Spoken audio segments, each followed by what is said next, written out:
What is up, Butts and Stuff Fantasy Football League? Coming at you live from not my childhood bedroom. I'm actually finishing up my lunch break. Figured I'd knock this shit out now because got some shit to do later. But pretty tired of being in my fucking car. Spent more than a day in it over this weekend. And by that, I mean literally a fucking day. Like 14 hours there and back to Boston. So I'm ready to sit out of it for a while. But anyways, we'll jump right into it. Pretty boring league, or boring games this week, I should say. Relatively low scoring besides some people. Some people did better, but anyway, we'll jump into the matchups. For me and Graham beat me by a score of 145.6 to 90.1. So, hashtag me too. God damn. Graham had 6 players in double figures. He had notable player was James Conner, 110 yards, 2 touchdowns. Also had 4 catches for 75 yards. And he had 4 touchdowns on the week, and the other 2 coming from Breida and Ertz. Graham also had 70.9 points on his bench, so what the fuck? Like, Graham's bench could almost beat some people this week if they added 1 player. Anyway, I had 4 players in double figures. Touchdowns coming from Thielen, Hunt, and Yeldon. My notable player is Jay Ajayi. His fucking fat ass tore his ACL while pass blocking. I would be more mad about that if I didn't trade Larry Fitzgerald to Charlie for him, and they'd probably have the same amount of points by the end of the year anyways with how Fitzgerald's playing. Other than that, the only person on my team that could have done anything was Mike Davis. But who the fuck's going to start Mike Davis? Anyway, jumping into the next week. We got iJams and Ortiz. iJams beat him 98.7 to 92.5. Pretty boring for both of them. I mean, I was really hoping Andrew would lose, not going to lie, just so he could get the punishment. Sorry, Dan. We'll get to that later. They both had 3 people in double figures. iJams had 3 touchdowns on the day. Joe Mixon, Devontae Adams, and Juju Smith. Andrew had 1 touchdown on the day from a reception from Cooper Kupp. But Joe Mixon, 93 yards, 22 yards receiving, and a touchdown receiving also. And then Devontae Adams had 140 yards and a touchdown for iJams. And then the only notable thing for Andrew is Drew Brees. If you didn't see all over the news, he broke the passing record from Peyton Manning.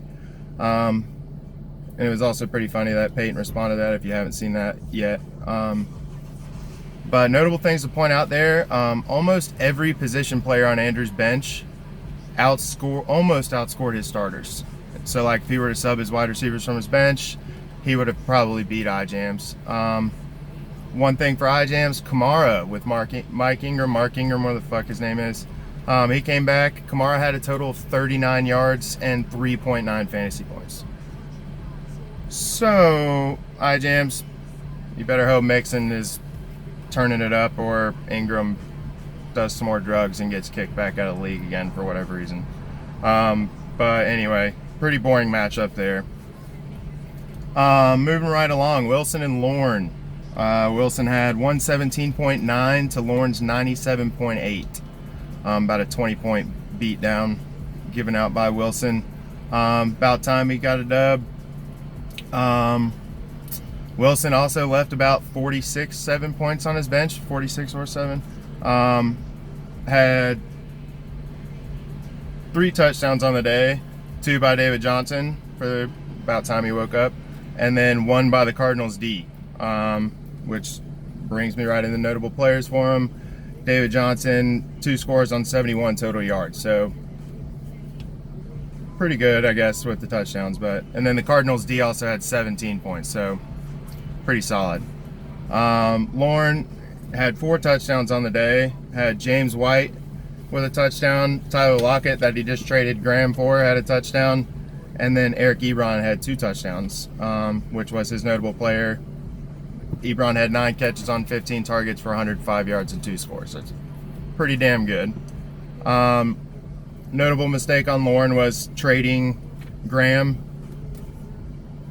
I sent you both so many fucking trades, just not even going to get into it. But you traded for Freeman's backup with him coming back this week. Gave away like one of your best receivers. I mean, Lockett's pretty good, but at the same time, like, now your RB2 got 3 points last week, so. All right, moving right along. Thomas and Jameson. Jameson came up with the W this week. He had 112.1 to Thomas's 92.2. Crowell and Brady also had rushing TDs, and Demaryius Thomas had a receiving TD for Jameson, sorry. But notable player for him, Crowell, 219 rushing yards. I'm pretty sure that's an NFL record. Don't quote me on that, but pretty sure. And then Thomas, who needs wideouts? It looks like you do. All of your starting wide receivers totaled 9.9 points. 9.9. Not great. Less than 10 for 3 receivers. You need them. Other than that, you had Barkley, had 48 rushing yards, had 2 touchdowns. And then I'm pretty sure both his touchdowns came from receptions for 81 yards. But yeah, you definitely need the wideouts if you're asking. Moving right along to Charlie and James. So proud, James. So fucking proud of you, man. Mark Ingram kind of came back and did it for you. And then also didn't hurt that OBJ caught and threw a touchdown. So that's pretty fucking cool. But James had 6 scores on the day. 2 from Ingram, 2 from OBJ.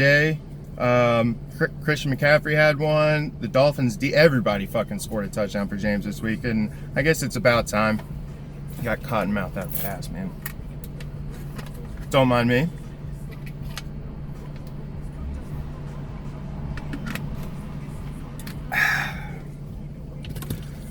Back at it. So for Charlie, just kind of disappointing for you. Didn't break 100. I can't really talk because neither did I. But Gordon had 2 rushing touchdowns, so that's a little encouraging. And then Antonio Brown kind of got out of his funk this week. Had 101 yards and a score, so I guess he quit talking shit. Maybe your team's on the up and up, but probably not, let's be honest.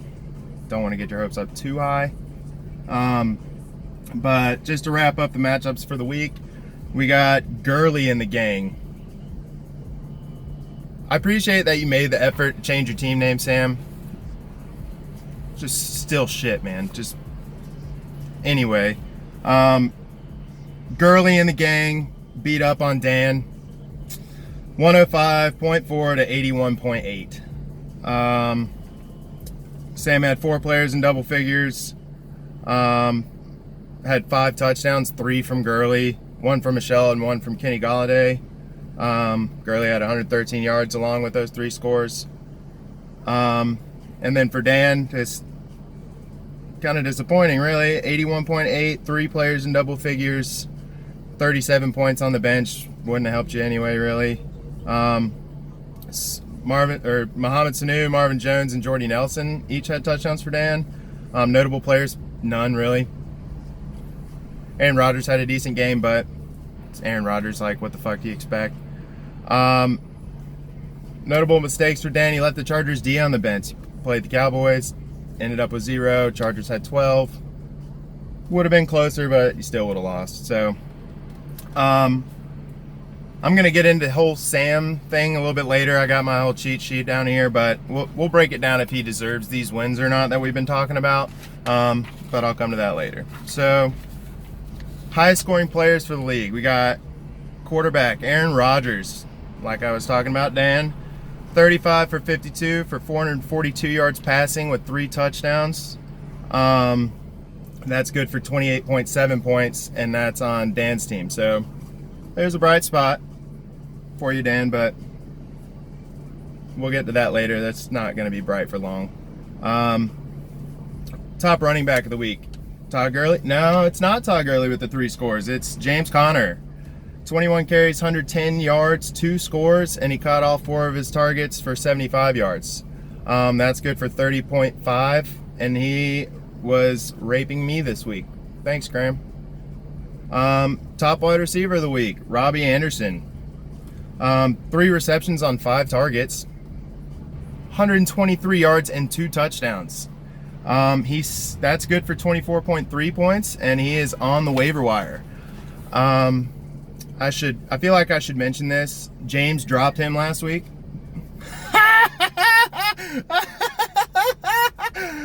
So yeah, James, not a good move, man. You won this week, but don't keep fucking up like that, even though it's Robbie Anderson. So, tight end this week, Eric Ebron on Lauren's team.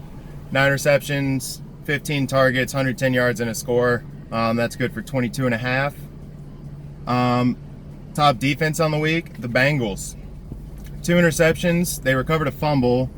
They sacked the quarterback 3 times. Only gave up 17 points. And oh yeah, they fucking scored twice. And oh yeah, they're also on Graham's team. So yeah, fuck you, Graham. And then moving on to a Graham that I like and that we all love after this week. Graham Gano.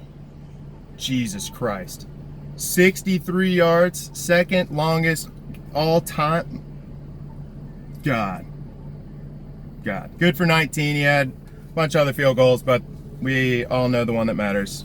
And he's on James' team if I didn't say that already, but Graham Gano. Damn. Now that's a Graham I can get behind. All right, so moving on to the standings. We got Gurley in the gang, top the Bloods at 5-0. I think he's going to get his first loss this week to iJams, but we'll see about that. Who's sitting at 4-1, right below him. You got Graham and Dan at 3-2, and not looking good for Dan in the foreseeable future.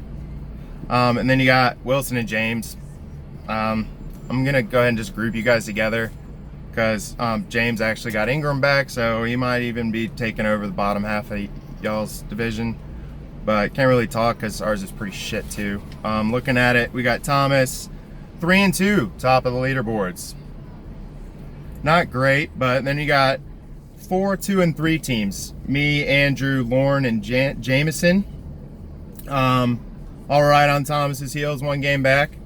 And then you got Charlie. 1-4. Sorry, man. Just not really that sorry, but you're last. 1-4. Not good. How else do we want to do this? Oh yeah, so does Sam deserve his 5 wins? Does he? We all kind of mentioned it, and there was like a poll passing around, and but yeah, I think I looked at it today, and I think with Sam's bench, like besides his starting players, his entire bench had like 7 points. So Sam, if one of your players, mainly Gurley, gets hurt, the gang's not there. Just Gurley, and the gang is just fucked. The rest of your team's trash, dude. If Sony Michel wouldn't have got the starting job behind Burke, I won't even go into that. Let's just break it down by who you've played so far. I got my little cheat sheet down here. First 5 games, Sam played Thomas, so that's a pretty good dub.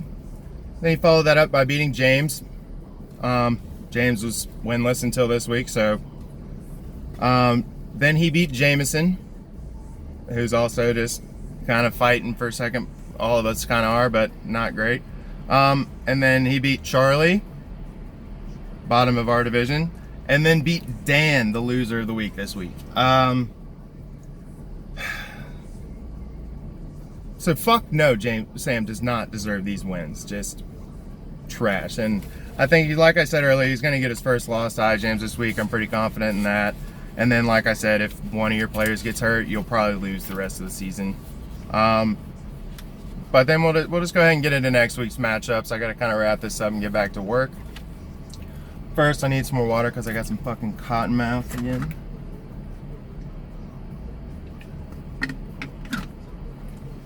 All right, matchups for next week.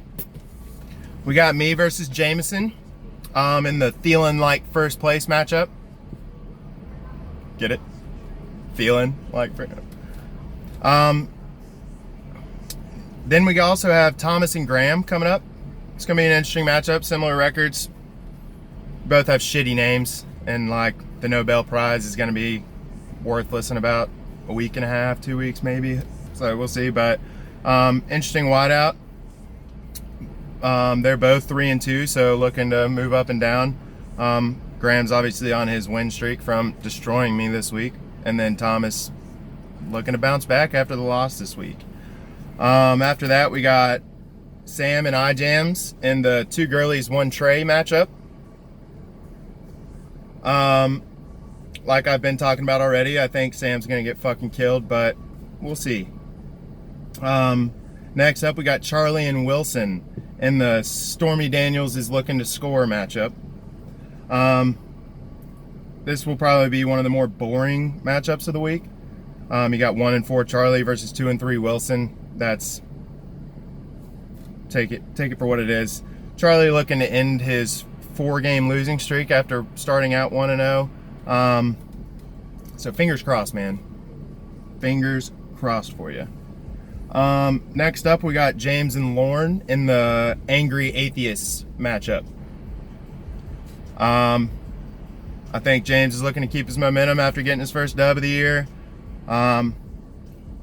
Lauren, you got Dalvin Cook out, man. You're not looking good for you, brother. And then to wrap it all up, we got Dan and Andrew in the OJ should not be that high in a car matchup. Both of them 2-3. Dan's looking to bounce back after losing 2 straight. Doesn't look like it's going to happen. We'll get to that in the loser of the week section. But yeah, Andrew, you might actually be able to move up in the leaderboards. Okay, so moving on to the awards section. Excuse me. MVP this week goes to James. Again, so proud. Not giving it to Graham for obvious reasons. Mostly because it was against me, but honorable mention I guess we can give you. But James, congratulations, MVP of the week. Boom, baby. Racist of the week. I'm going to go ahead and still give that to Dan. Kind of like we've been talking about. It's just in our hearts, man. And the fact that the only other competitor this week was Andrew with his stupid little fucking monkey meme. Like, just trying too hard there, Ortiz. But Dan, you won something this week, bud. So there you go. Which brings me into my worst meme of the week. Andrew. And it wasn't even that fucking monkey. It's like those 2 cats like pawing all over each other. Like, way out of I think I even told you just go to bed. Like, God, good Lord. You even explained it to me. You're trying to call me and whoever else a pussy by sending 2 cats. Like, I get it, but just not good, man. Not good. Which brings me into the funniest meme. Graham, you're fucking in, man. You did it. I'm fucking out, you're fucking in. You're right. And that was a good one. So good. Probably the best of the season so far if we're actually going to keep track of that kind of shit, but I doubt anybody's going to care. So, good job, Graham. Live it up while you can. Introducing a new award this week. We got Horny Bastard of the Week award. And that's going to go to James.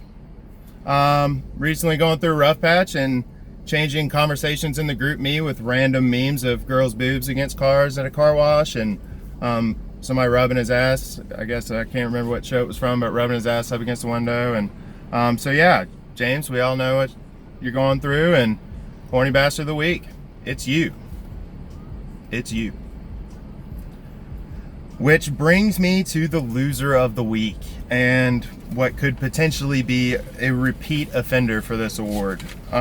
Breaking it down, it was Dan, if you haven't picked up on that yet through this video.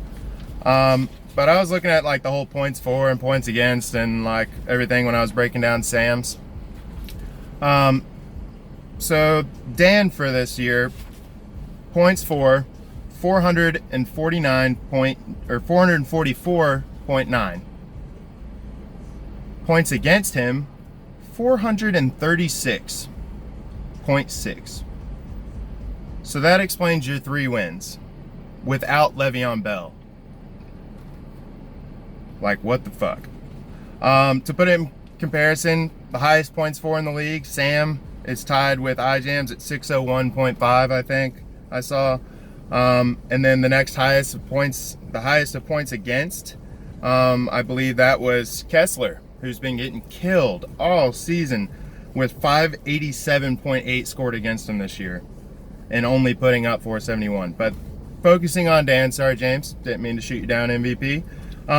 But Dan, that's what I was saying. It's not looking good for the future, man. Le'Veon Bell, hopefully you can hang on until then, but two more L's. They got, what, 3 weeks before he comes back? I feel for you, man. And I hate that it's you. Like I said, I wish I was doing this to Andrew right now, but at the same time, I'm really not that sorry because nobody really gets to talk shit to Dan that much. So here it comes. For your punishment, I'm going to go ahead and call this unsolicited advice. And what I mean by that, you have to go up to, let's say, 3 different people and try and get it on film. And by try, I mean get it on film so we can all see it. But you're basically going to walk up to them and just give them advice that you have no fucking clue that what you're talking about. So like what I'm picturing here is you going to a golf course or something like that, going up to an old man who's obviously good at golf and critiquing his swing and giving him tips on like how he should stick his butt out or whatever you want to do. Doesn't have to be a golf course, but I want 3 different occurrences of unsolicited advice. It can be maybe 1 from your work, but the other 2 out of the office. Congrats on that promotion, by the way, if nobody else has heard of it. Dan's doing some big dick things, but you still suck at fantasy football, dude.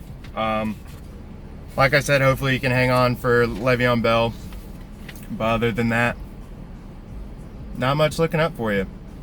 But that's all I got. I got to get back into work, so peace out till next week, boys. Good luck. Have a good week.